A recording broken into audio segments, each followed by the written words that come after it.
Chapter 538. While Thales was shocked by Viscount Patterson's exaggerated actions and had yet to understand the meaning behind his words, Gilbert's voice traveled into his ears from behind him. "Your Grace, Viscount Patterson.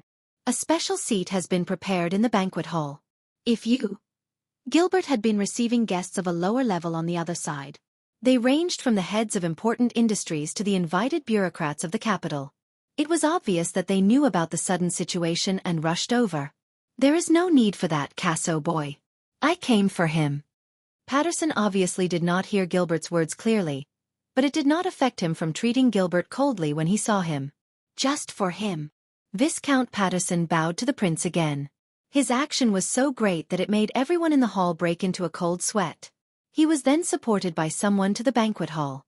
Thales, Doyle, and Glover all sighed in relief. Gilbert looked at the Viscount's back and sighed softly. Patterson is one of the 7 Jade Star attendants with more of a personality. He disdains to attend many occasions, partly because he is old and has no scruples. But it is clear that it is time for him to think about his descendants. As he looked at Thales' puzzled gaze, Gilbert added, "One of his sons is in your guards." "One of his sons is in your guards," Second Penal Officer Gray Patterson. Thales understood what was going on. The guests arrived one after another.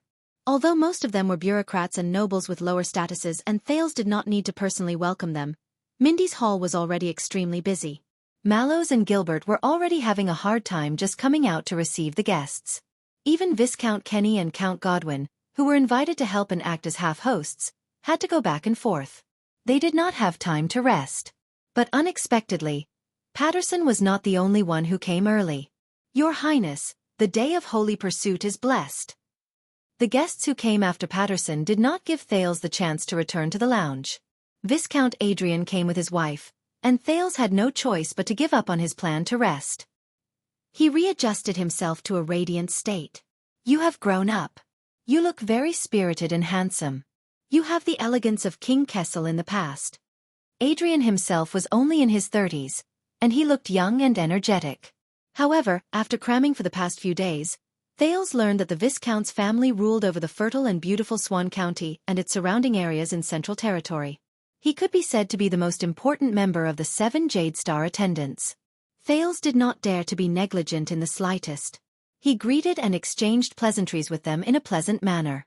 Viscount Adrian stared straight into Thales' eyes. His wife smiled without saying a word. She was quiet and beautiful.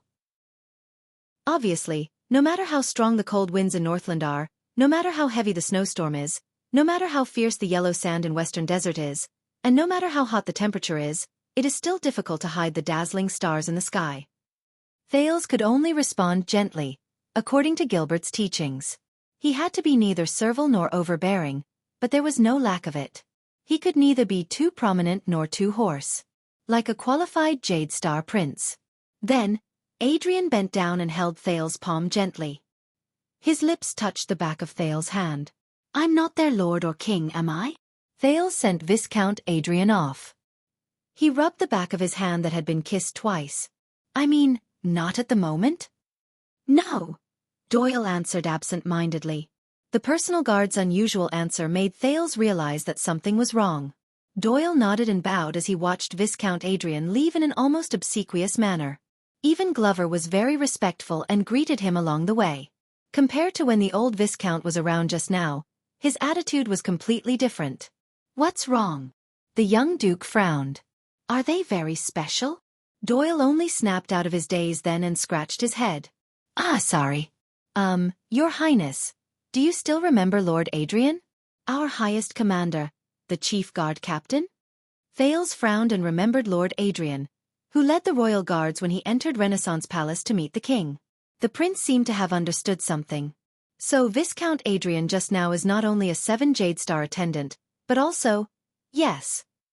Doyle watched him disappear from his sight before he breathed a sigh of relief. "Our immediate superior's nephew." Thales muttered to himself for a moment, but he was not thinking about Doyle and Glover's career. Patterson and Adrian, the 2 great families of the 7 Jade Star attendants, came to Mindy's hall ahead of schedule, and even came to me. This can't be a coincidence, right? His suspicions were soon confirmed. 5 minutes later, When Thales was about to return to the lounge to wait for the next batch of important guests, a man and a woman walked down the carriage hand in hand. They walked into Mindy's hall in different steps, and under the guidance of an attendant, they arrived in front of him. Glover and Doyle's expressions changed slightly, as if they were facing a great enemy. "Your Highness," Doyle said worriedly. We'd better go back. Let Count Casso come." But the guests moved very quickly. Before Doyle finished speaking, they had already arrived in front of Thales. Your Highness." Under the urging of the woman beside him, the young male noble finally spoke with a muffled voice, his breath weak. I am Luther. I am very, very happy." Thales frowned. The man in front of him was very young, only 17 or 18 years old, but his entire body was awkward. His expression was tense, and his posture was bashful. What was even more outrageous was that he had his head lowered and only stared at the soles of his shoes. He did not even look at Thales, as if the floor tiles of Mindy's hall were more attractive. Thales noticed that although this little noble named Luther was strange and trembling, his makeup was exquisite, and his clothes were gorgeous. It was obvious that he had put in a lot of effort to dress up. The number of carriages outside the hall increased, and the sound of the wheels colliding on the stone road became louder and noisier. In the next second, before the stuttering Luther could finish his greeting, his facial features tightened. Staring at the floor, he suddenly became anxious and struggled to shake the woman's arm. "Mother, I want to go back. I don't want this place. I want my chess piece." The woman's expression changed. Thales only then noticed the young noble woman beside Luther. She looked to be in her 30s. Her face was elegant, her waist was light, and her posture was decent. However, her expression was a little tired. Her clothes were conservative, and her colors were dark. She worriedly squeezed out an apologetic smile at Thales. Then she leaned close to her son's ear and whispered, "Child, you've practiced. Child, you've practiced. You've done very well. Do you remember what I told you?" Her tone gradually became stern. But Luther's voice became impatient, and his movements became more intense. "No." His voice was bitter, and there was a sobbing tone in his voice. His arms moved more and more vigorously. "I want to go back. I want my chess piece. I want the chessboard."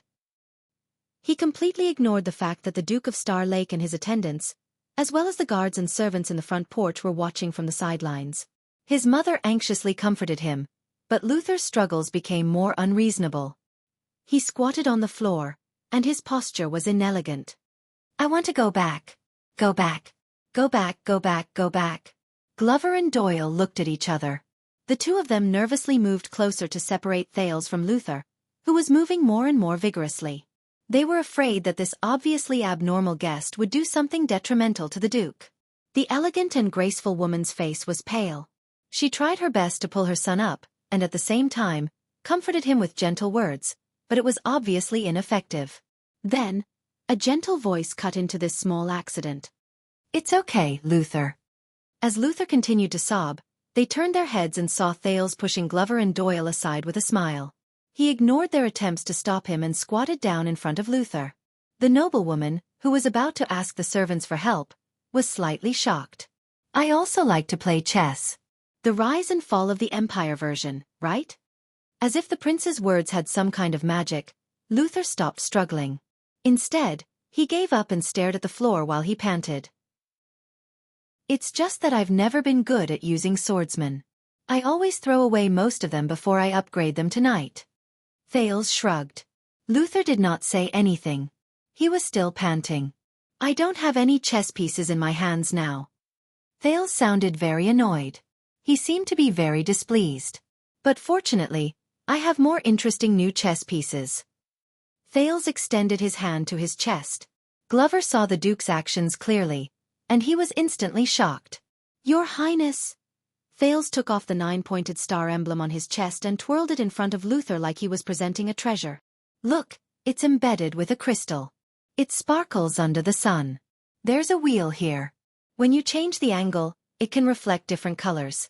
Count, how many colors are there?" Luther looked up in a daze. The noblewoman stared at the prince's actions in a daze. She wanted to say something, but she did not. "And there's a mechanism here. You can hide some letters or something. If you put it on the chessboard, it might be able to replace a king."